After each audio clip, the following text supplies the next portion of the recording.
नमस्कार, मैं doctor Manju Jain, retired associate professor from SN Sen degree college Kanpur. मैं धर्म मार्ग नामक शीर्षक से पिछले कई दिनों से अपना वीडियो आपके सामने ला रही हूँ, पेश कर रही हूँ, जिसके अंतर्गत मैं कई विषयों को लेती हूँ जो कि विभिन्न लोगों के द्वारा कहे गए हैं और उसको मैं आप तक शेयर करती हूँ, आप तक पहुँचाती हूँ। धर्म मार्ग पर चलने का ध्येय यही होता है, हमारा पर्पज़ यही है कि हम धर्म को अपनाएं। धर्म क्या है? जो कि हमारे लिए अच्छा है, हमारे लिए उत्तम है, समाज के लिए, परिवार के लिए, देश के लिए वो सही है, हम उसको धर्म कहते हैं और उस पर अनुसरण करने वाले को धर्म मार्ग कहते हैं। यानी कि धर्म मार्ग का ही अनुसरण करें, अधर्म पाप से दूर रहें। तो इसमें कई विषयों को आपके सामने मैंने पेश किया है। इसमें से आज एक विषय लिया है भगवत कृपा। तो भगवत कृपा है क्या? वो कृपा हो भी सकती है, कभी नहीं भी होती है। तो मैं तो कहूँगी कि मनुष्य शरीर ही सबसे बड़ा भगवान की कृपा है। और इसलिए कृपा, जब भगवान की कृपा बनी रहती है कि इस मनुष्य के जीवन को जीते हुए आप पाप ना करें, आप कर्तव्यों की पूर्ति करें, आप अपने दोषों से दूर रहें, अच्छे अच्छे कार्य करें, तो ये हमारी भगवत कृपा है। उनका कृपा है, वो हमसे करवा रहा है कुछ अच्छे काम या हम करना के लिए प्रेरित हो रहे हैं, ये भगवत कृपा है। तो इसको हमारे सामने पेश किया है डॉक्टर विजय प्रकाश त्रिपाठी। नमस्कार त्रिपाठी जी, मैं आपकी बात लोगों तक पहुंचा रही हूँ। क्या है भगवत कृपा? स्वाभाविक रूप से प्रभु सभी प्राणियों पर अनुकंपा करते हैं। अनुकंपा मतलब उनका छत्र छाया, उनका वरद हस्त हमारे सिर पे रहता है, क्योंकि वे सहज कृपाला दीन दयाला हैं। प्रत्येक प्राणी मात्र पर उनकी अहेतुक कृपा है। सुहृदयम सर्वभूतानाम व सब पर मोहि बराबरी दाया, प्रभु की ही मुखवाणी है।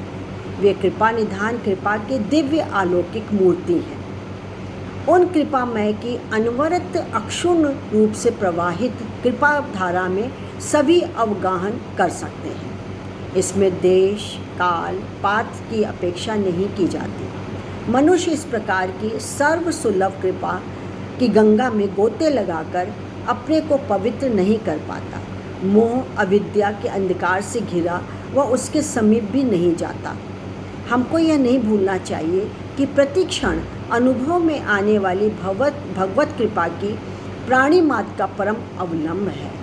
भगवत कृपा सुधामय प्राणी का प्राण है। कृपामय जीवन की वास्तविक जीवन है, सफल और कृतकृत्य है। प्रभु की मनुष्य मात्र पर बरसती कृपा का स्वरूप आखिर है क्या? क्या चीज़ है? उत्तर में सबसे पहले तो मनुष्य शरीर की प्राप्ति ही उनकी कृपा का परिणाम है। हमने अभी बताया था, शेयर किया था आपसे कि हमारा शरीर उन्होंने दिया, यही बहुत बड़ी कृपा है। लेकिन उससे बड़ी कृपा ये कि हम उनके बताए गए मार्गों को सही दिशा में लेकर के चलें। प्राप्ति ही उनकी कृपा का परिणाम है। कबहू करी करुणा नर देही, देत ही से बिनु हेतु स्नेही। भारत भूमि में जन्म, स्वस्थ शरीर, शुद्ध धनोपार्जन, तीर्थों का सेवन, सत्संग, कीर्तन भजन आदि उन्हीं कृपा का प्रतिफल है। जैसे पहले ज़माने में आज भी होते हैं, लेकिन थोड़े कम हो गए हैं। सत्संग करिए, सत्संग में जाइए, उनके विचार सुनिए, उनके विचारों से प्रभावित हुइए, घर में एक बार भजन कीर्तन करवाइए, अच्छे कर्म करिए। यही हमारी भगवत कृपा है। प्रभु की कृपा अनुकूल प्रतिकूल समस्त परिस्थितियों में छिपी हुई है। अनुकूल परिस्थितियों में वह है ही, किंतु प्रतिकूलता में छुपी भगवत कृपा उस पर कटु तवा के समान है, जो सेवन काल में अप्रिय प्रतीत होती, कड़वी लगती है, और उसके अप्रिय होते हुए भी परिणाम में सुखद होती है। कड़वी दवा पी ली तो हम ठीक हो गए, रोग का निवारण हो गया, तो ये हमारे लिए सुखद हो जाती है। भगवत प्राप्ति साधन साध्य नहीं, कृपा साध्य है। साधनों के त्याग में कदापि अभिलक्षित नहीं। जैसे ढके हुए पात्र में वर्षा जल नहीं भर सकता, उसी प्रकार कृपा से लाभान्वित होने के लिए साधनों से यथासंभव मुख नहीं मोड़ना चाहिए। कृपाभिलाषा बनी रहना मानव मात्र के लिए अभीष्ट है। कृपाभिलाषिता का स्वरूप कैसा है?